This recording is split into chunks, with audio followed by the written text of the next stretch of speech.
स्मरण है ना मारुति कि गुरुदेव ने क्या कहा था आराध्य के विषय में? जब पुष्प बरसेंगे तब पता चलेगा। पुष्प बरसेंगे, रोम रोम जागेगा, पथ प्रज्वलित हो जाएगा। ये सब तो बड़ा कठिन है। जटायु काका को सब ज्ञात है। चलो उन्हें खोजते हैं।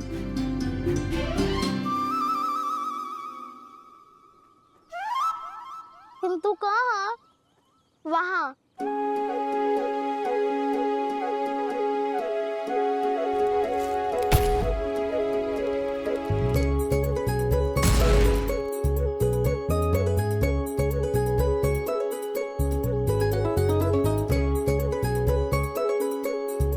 अयोध्या के मार्ग पर जो पर्वत है ना, वही रहते हैं पक्षीराज जटायु।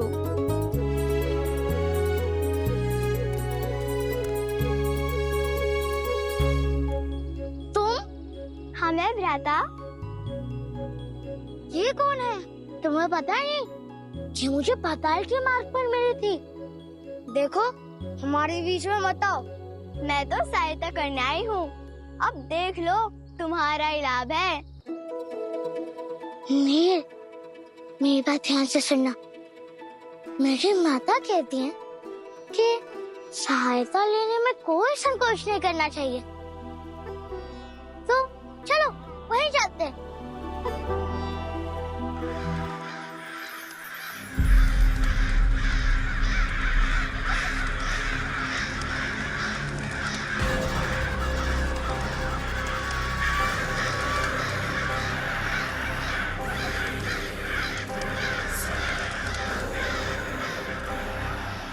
ये कैसा शुभ संकेत है? कैसा शुभ संकेत? ये वो शुभ संकेत है। कौओं का झुंड आया हमें शुभकामनाएं देने।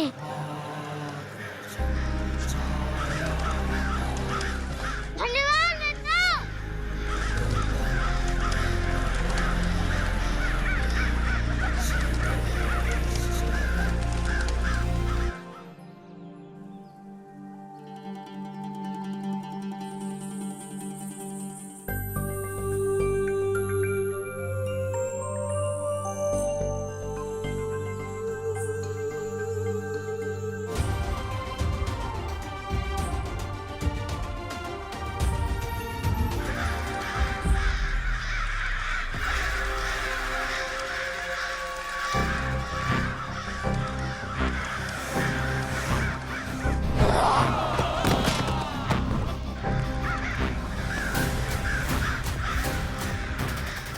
ये क्या है?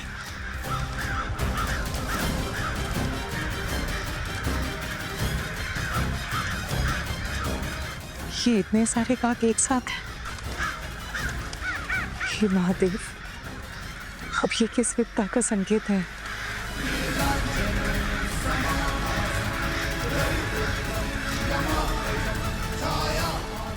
अंजना, आप आजकल कुछ अधिक ही सोच रही हैं।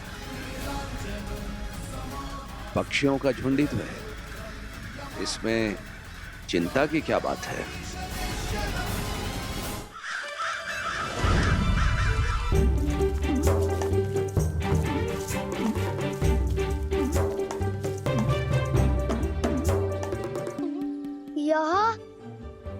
ये वहाँ कौन सा मार्ग चुने?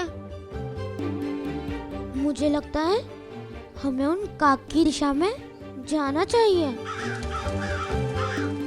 पता नहीं है कौन सी दिशा में जा रहे हैं, पर मुझे तो केवल इतना पता है, वो अयोध्या की दिशा में जो पहाड़ियां हैं वहाँ रहते हैं। पर कहाँ रहते हैं, किस और रहते हैं, ये मुझे याद नहीं। हमें पता नहीं है, इसका अर्थ ये नहीं कि कोई नहीं जानता।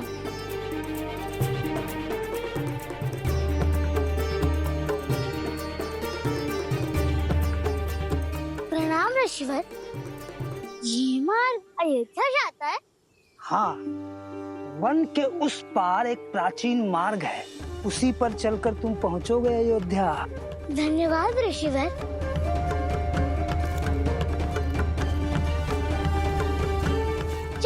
शीघ्रता करो।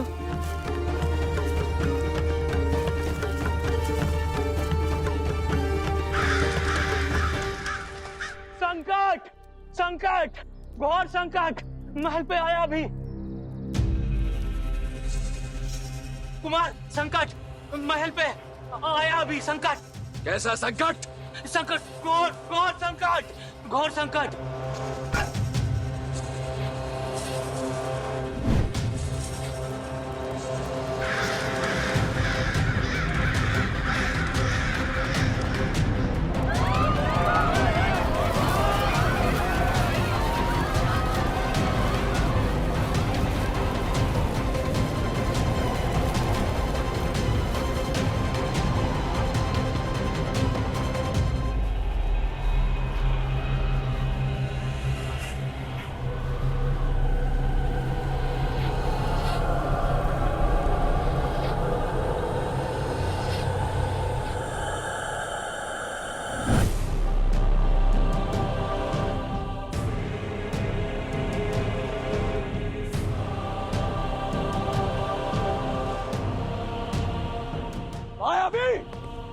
तुम और तुम्हारी तुच्छ ससुर सेना का इतना दुस्साहस कि किष्किंधा में घुस चले आए। असुर, ये सीमा लांघ कर तुमने किष्किंधा के विरुद्ध युद्ध की ललकार दी है।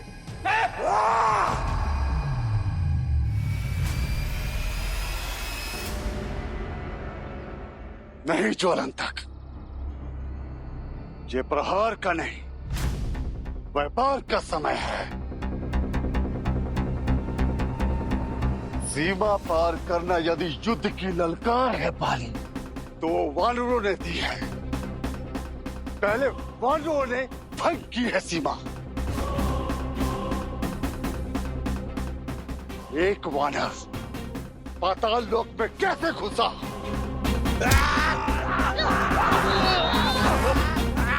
वानरों और असुरों के बीच की संधि पहले किसने भंग की? कौन?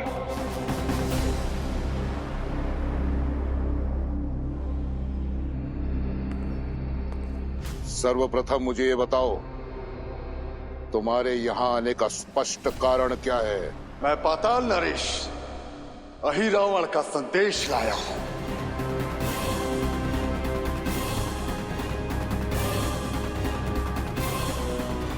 मेरा विचार है कि हमें अहिरावण का संदेश सुन लेना चाहिए।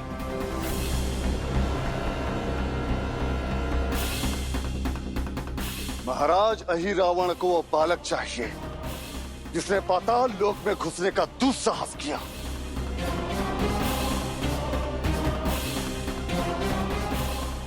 जिसने पाताल के नियमों का उल्लंघन किया।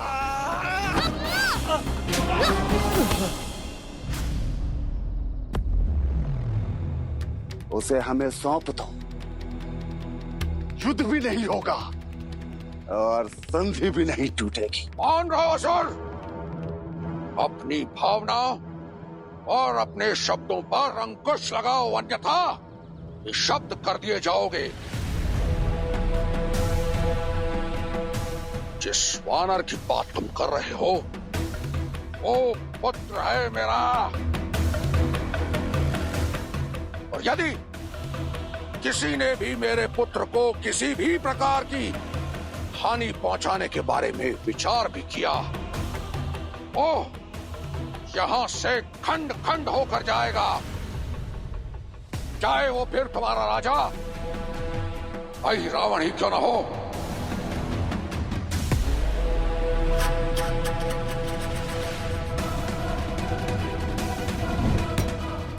मेरे विचार से अहिरावण की मांग अनुचित नहीं है महाराज।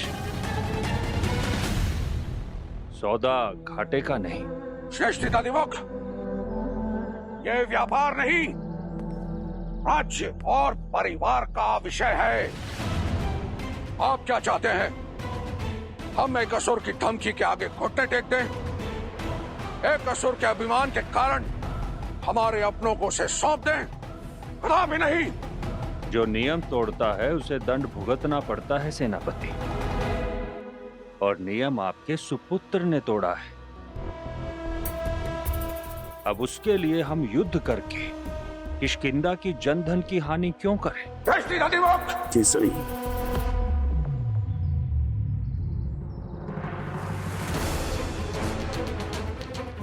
आप सेनापति हैं, युद्ध मुझसे अधिक समझते हैं। सबसे श्रेष्ठ युद्ध वो होता है जो लड़ा ना जाए।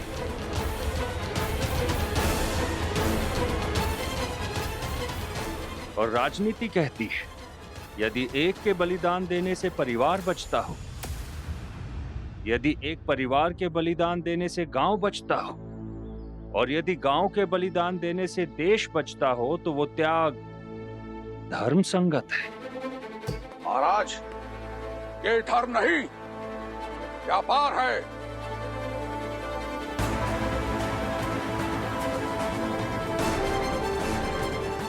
निर्णय लेने से पहले तनिक विचार विमर्श की आवश्यकता है।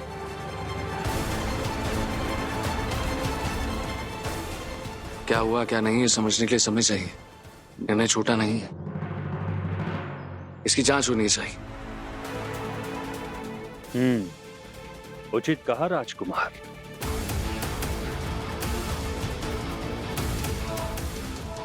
उस बालक को लाया जाए।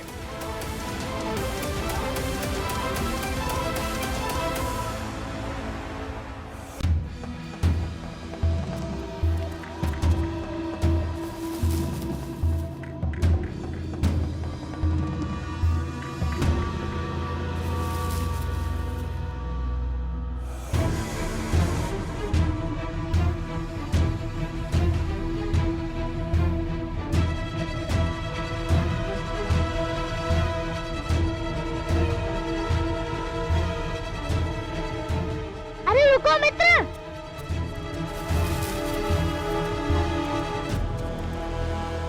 उस बालक को हमारे हवाले कर दो।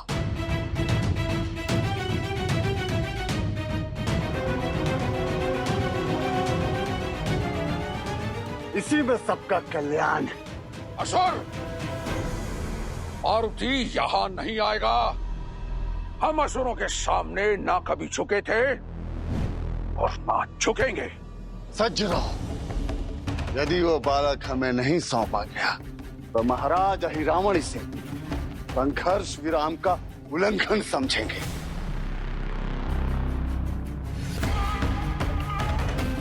और यदि संघर्ष हुआ तो तुम्हें भी पता है ये एक तरफा होगा, क्योंकि तुम्हारे राज्य को शिखर से शून्य पर पहुंचाने के लिए तो अकेला ये ज्वलन तक ही पर्याप्त है।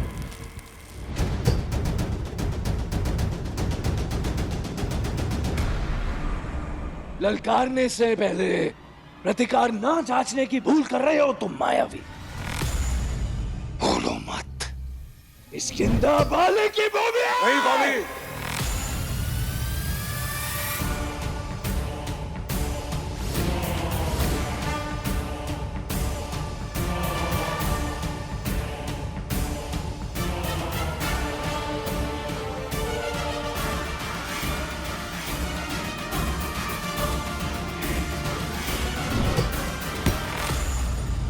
मायावी, हमें पूर्णिमा तक का समय चाहिए, तब तक तुम्हें उत्तर मिल जाएगा।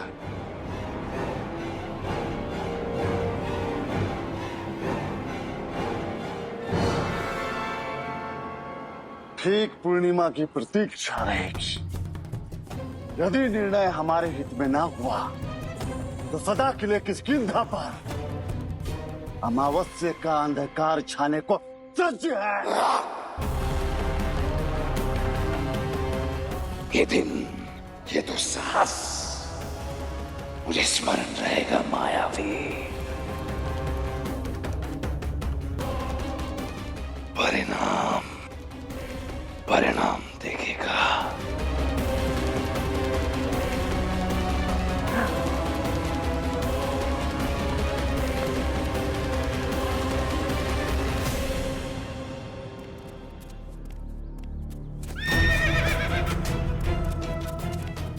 रुको बालको।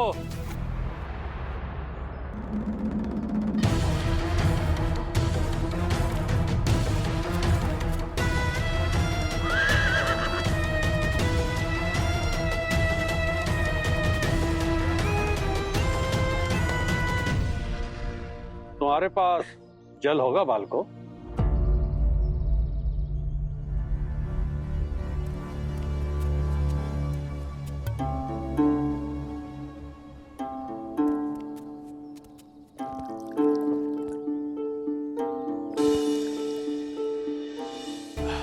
लगता है बड़ी दूर से आए आप महोदय। मैं मार्ग भटक गया हूँ। ये किष्किंधा कहाँ होगा? आप उल्टा आ गए श्रीमान। किष्किंधा उस ओर है। धन्यवाद बालको। धन्यवाद। अरे रुको बालको, सुनो तो सही।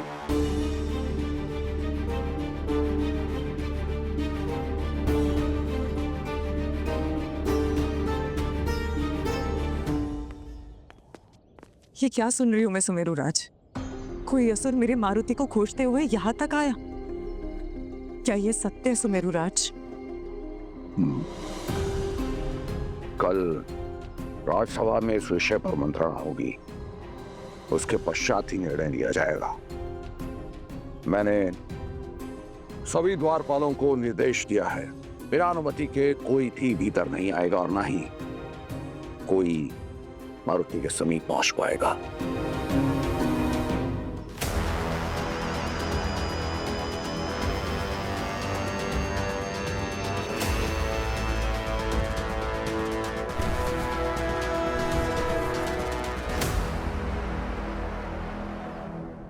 बालको, मुझे अपना धन्यवाद तो कर लेने दो। लो, लड्डू खाओ।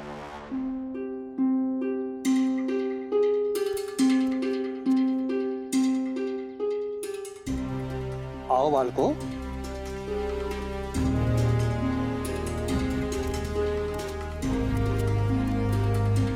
यदि आप इतना हट कर ही रहे हैं, तो एक लड्डू तो खा ही लेता हूँ। क्यों नहीं?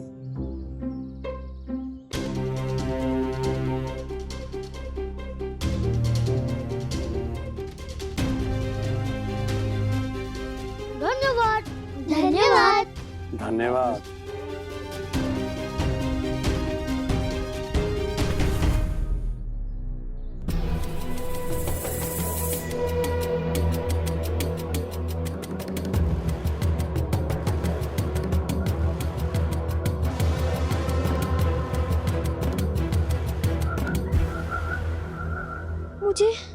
मुझे इतनी मूर्छा क्यों आने लगी? ये हो क्या रहा है?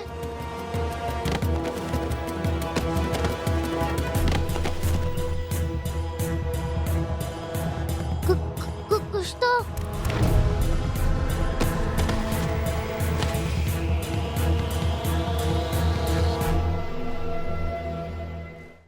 जो असुर मेरे मारुति को खोजता हुआ यहाँ तक आया, उसे मेरे मारुति को खोजने में कितना समय लगेगा? और क्या पता वो आक्रमण भी तभी करे जब हम सज्जन हो।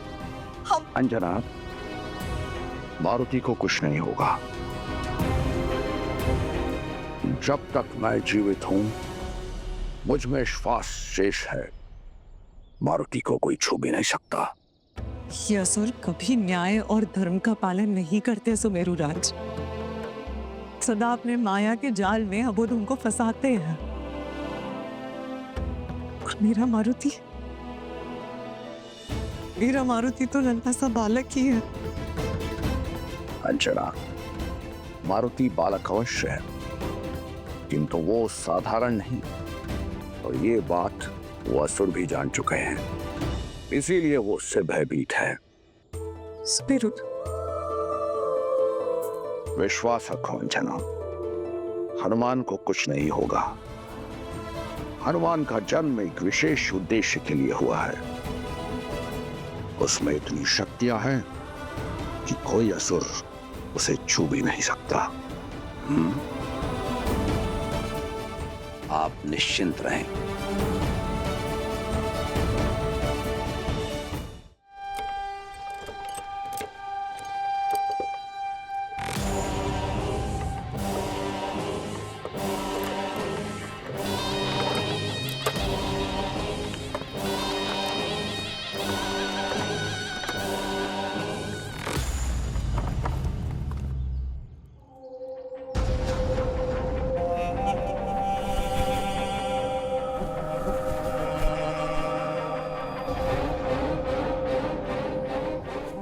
मैंने सुना था किष्किंधा युद्ध विराम का सम्मान करता है, तो ये सब जो सबके सामने कहा जाता है बिल्कुल वैसा किया नहीं जाता। महाराज ऋक्षराज अनुभवी हैं और अनुभवी राजा कभी अकारण युद्ध नहीं करते। महाराज ने तुम्हारे लिए भेंट भेजी है।